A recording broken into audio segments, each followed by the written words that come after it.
Linis na kami sa site. Daldal, no? Noisy. Lilista ko yan.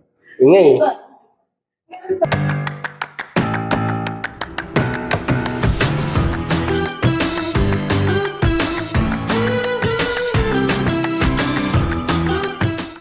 Well, depende kasi sa mga element na hindi pa nagagawa, kaya minsan nagkakaroon ng delays. Like, for example, yung door jumps, hindi pa nakakapili sila client.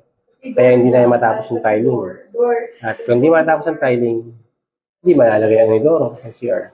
So, ganun po yun. Kaya dapat talaga maayos.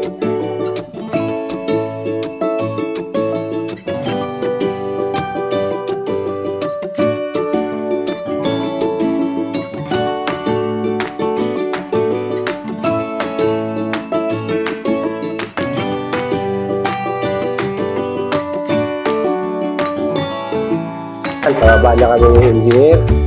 Pabalik na kami at ay natapos na ang aming minor task. So,